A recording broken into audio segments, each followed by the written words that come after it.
The voice of sharing, Durian ASEAN.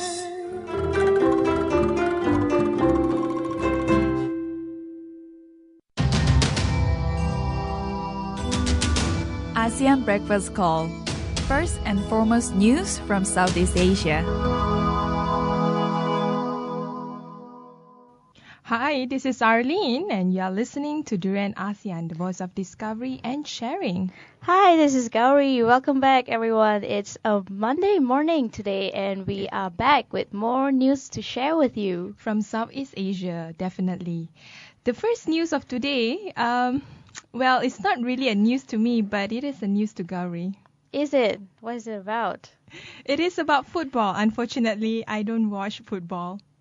So the headline reads, well, what's funny about this news is that I was looking through the Star, right? And it said Manchester United in a better place now, and it sounded like Manchester United has died and it's in a better place now, and I thought that was really funny because the headline is in such a way that is it's so ironic. You know, you don't say that, oh, this is in a better place now. Usually you say that to someone who has passed away.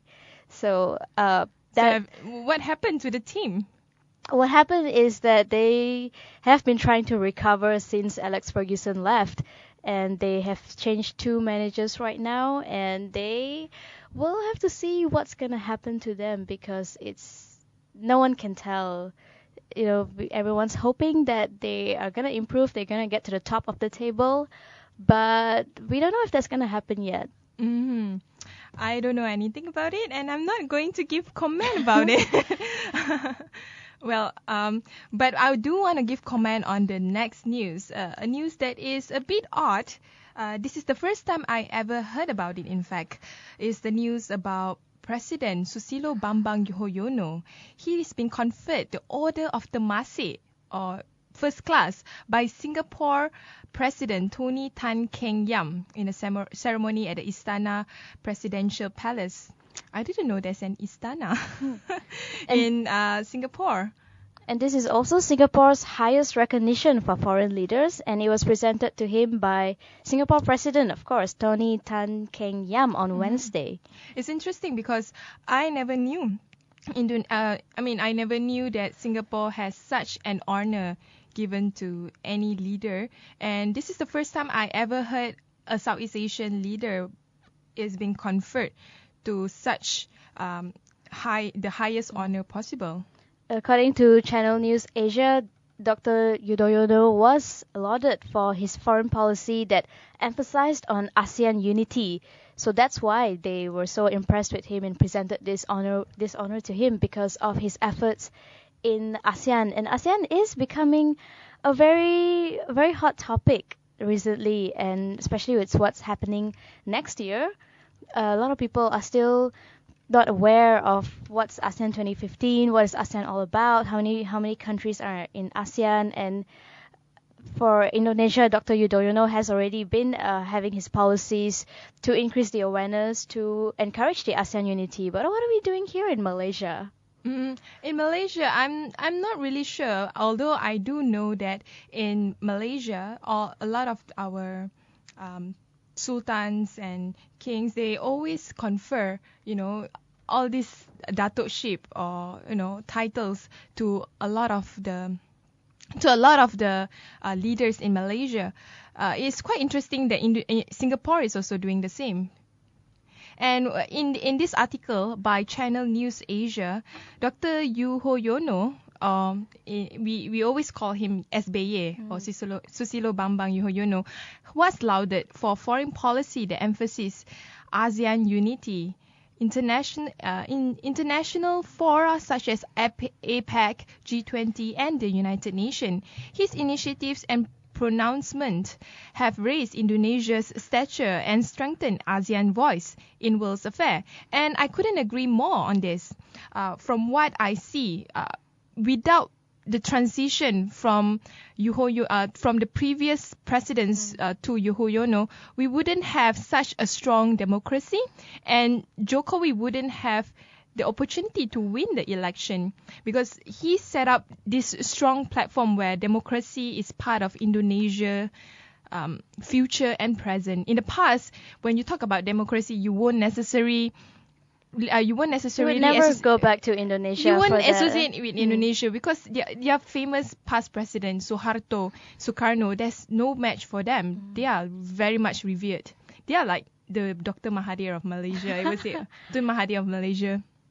But looking at that, we also have another news that is actually closely related, where Indonesia is being seen as the role model for the entire ASEAN region, if not Asia, that everyone can look towards Indonesia now and emulate its political success. It is now trying to dig up all the human rights violation from its past.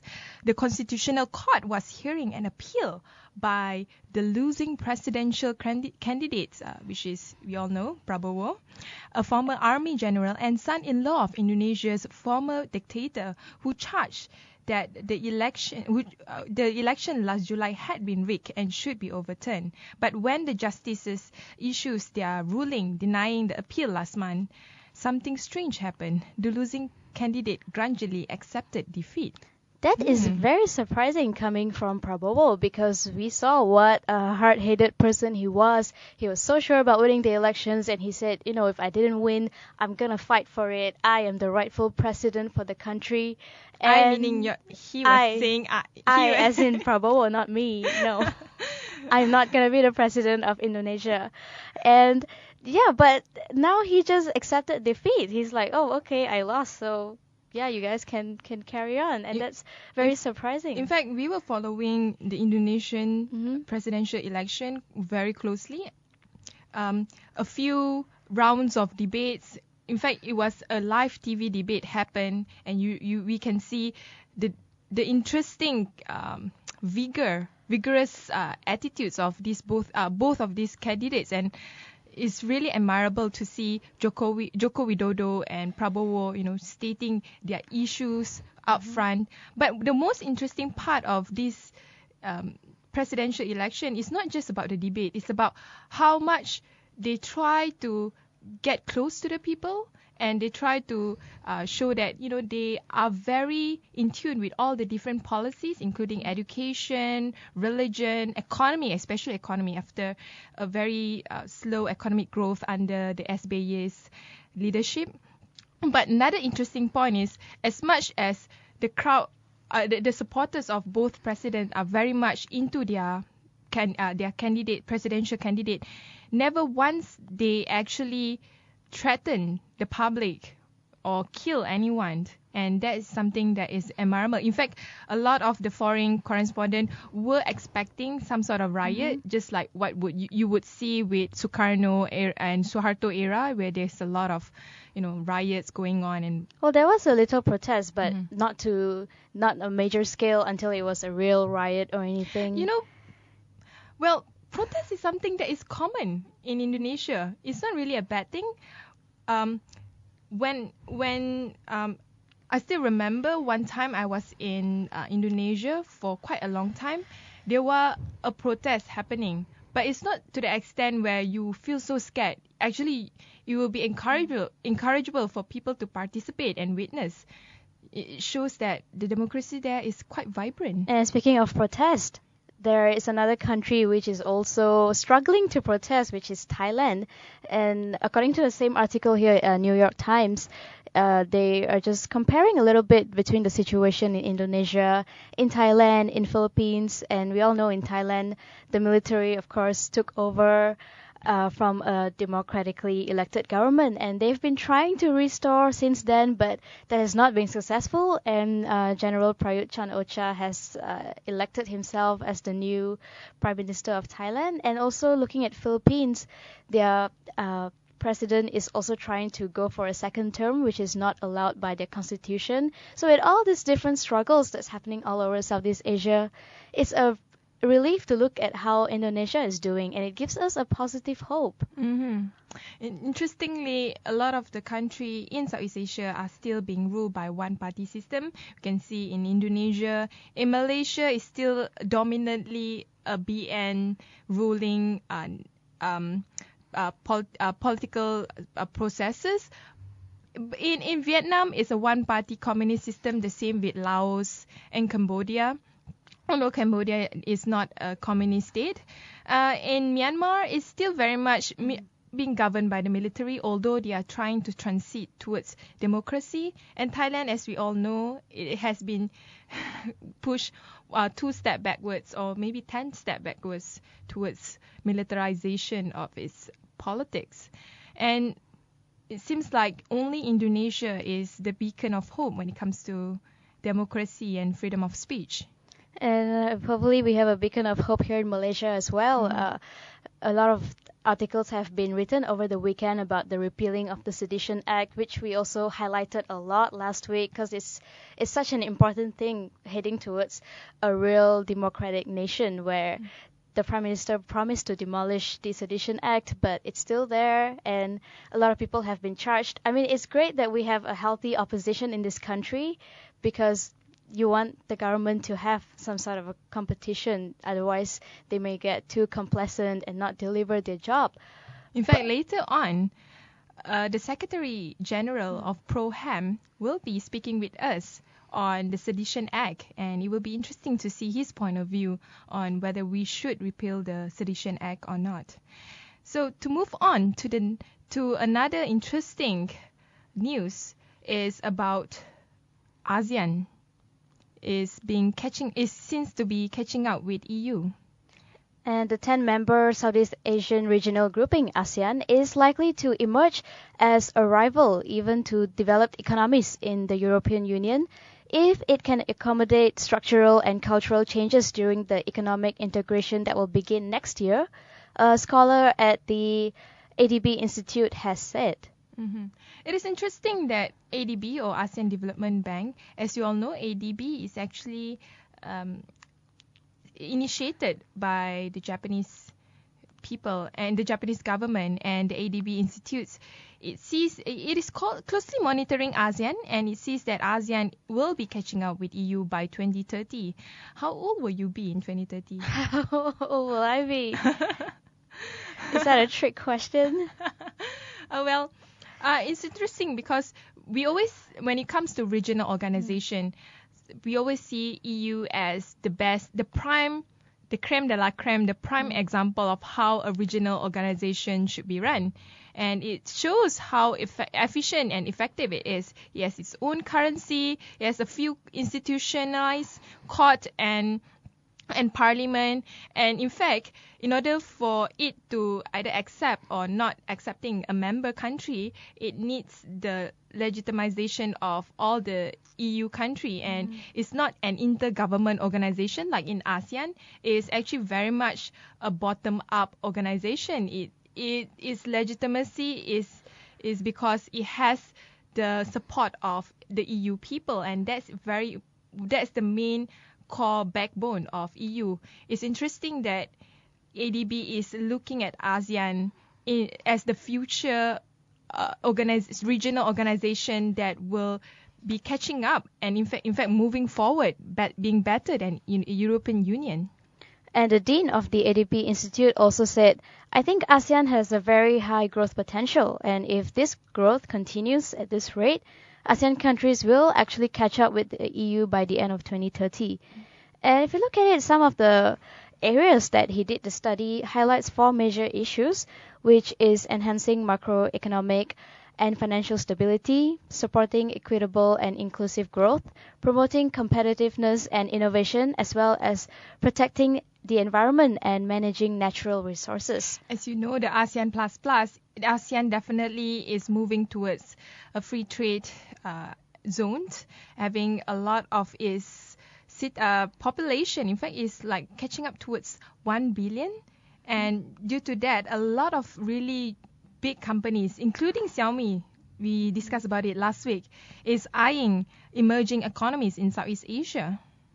It's very inclusive the way they studied this one, because it's not only about economic and financial stability, about the growth, about competitiveness. They also included environment, which a lot of times is being neglected, especially here in Asia with all the open burning and deforestation. We spoke to someone from Brunei last week as well. She was saying that the situation is pretty much the same in Brunei. But it's interesting that even the Bruneian people and civil society, and including the government, are concerned about these transboundaries issues. And another thing that was discovered by ADB, which is as I mentioned, the Japanese-based think tank, but it seems like by the year 2010 through 2030, Indonesia is set to achieve a yearly average GDP growth rate of 7%, and compared to 3% for Singapore, 5.9% for Malaysia, 5.8% for Thailand, and 6.1% for the Philippines. Looks like Indonesia is ahead of us again. It is ahead of us as usual, although right now its economic growth is still very much slow. Anyway, the most important thing is what is being discussed by the ADB is ASEAN countries has successfully invested in structural reforms which will lead to more benefits from the launching of the ASEAN Economic Community, as we all know, in 2015. In order to encourage the group to push for more reform, the study has outlined detailed certain targets or aspiration. You should speak more to the ADB representatives on this. Seems very interesting. Yes, and he also said that to make sure that a country achieves stability, they have to focus on political stability, because that is what will bring all the foreign investors into the country and boost the economy. Definitely, Indonesia can be the beacon of hope when it comes to democracy and political stability. In the past, when government and leaders define political stability, they would assume that it's better to not have chaos at all, to not have freedom in order for society to be in order. But in today's world where you have the internet, information at your fingertips, you cannot just limit society within just the context of what you assume they would prosper. It has to be open up. And definitely when the new definition of political stability for ASEAN is democracy. So talking about democracy, talking about economic prosperity as what being projected by ADB, one important element is to reduce inequality. And in Malaysia, inequality is widening. But what Malaysian government is doing it? According to the UNDP report, which is the United Nations Development Program, it found the inequality in the country high and rising, with 40% of Malaysians struggling to really make ends meet daily. And instead of spending more time and effort to address the growing misery of the rural and urban poor, the federal government is, of course, focusing on what people will call a more trivial matter, like nudity or volunteers who help in crime prevention, and of course sedition, which seems to be their favorite way of handling things recently.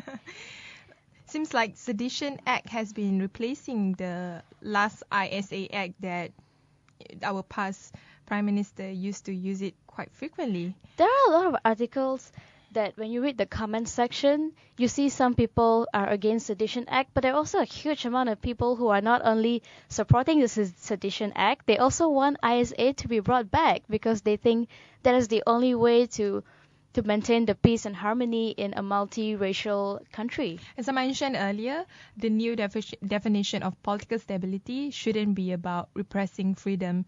It should have a new interpretation which allows freedom to prosper. And interestingly, just to talk about inequality, Malaysia is actually worse off than China and Uganda. Can you imagine that? The two countries with high and rising inequality, for example, China's poorest, 40%, is about 8% compared with the population's consumption growth of 8%. The report warns that inequality can lead to conflict and violence, especially if prosperity is only enjoyed by a certain section of the community. Is that why we've been having a lot of protests recently? Quite possibly. In fact, it's interesting when people go to Kuala Lumpur, they always think that, wow, Malaysia is a middle class country. There's so many infrastructure.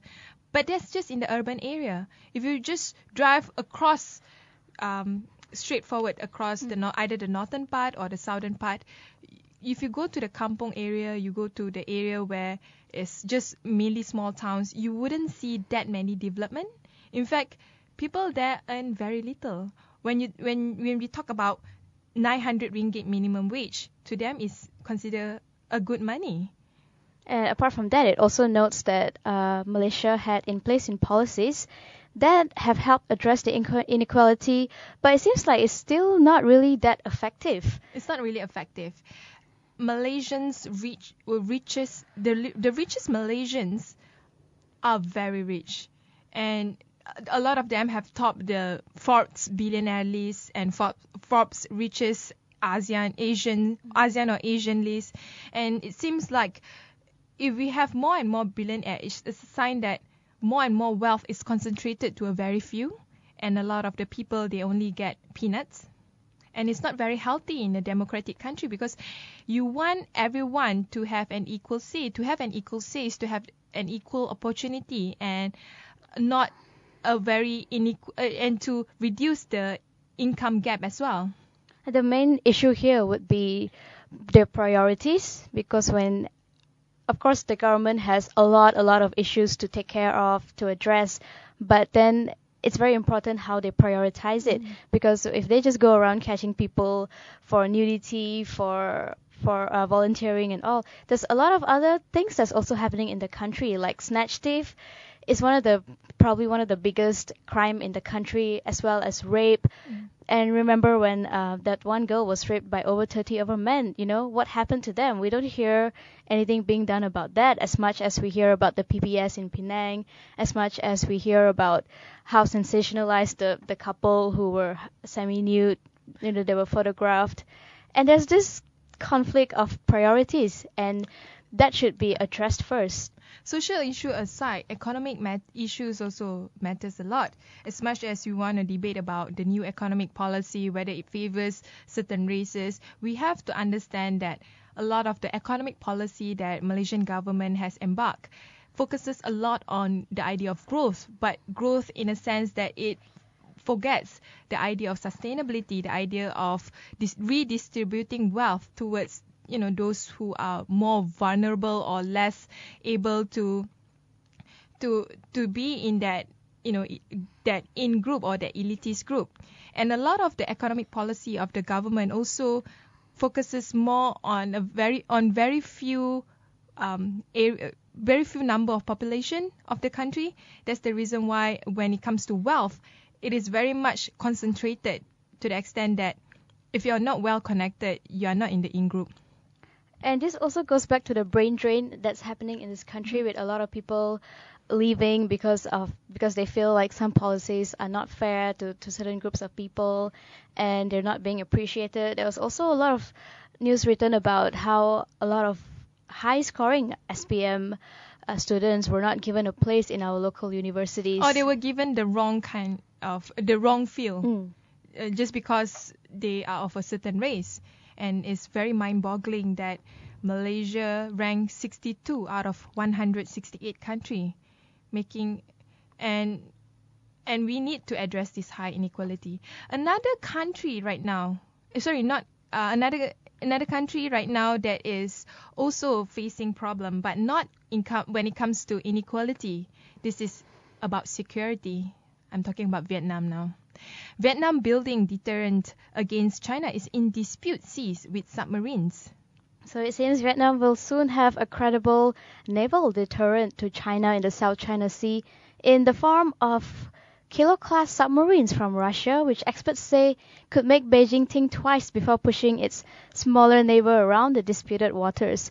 So we were hoping for a dialogue to happen between the leaders, but that's not happening. They're gonna go and purchase Kilo-class submarines to threaten China. Where is this going?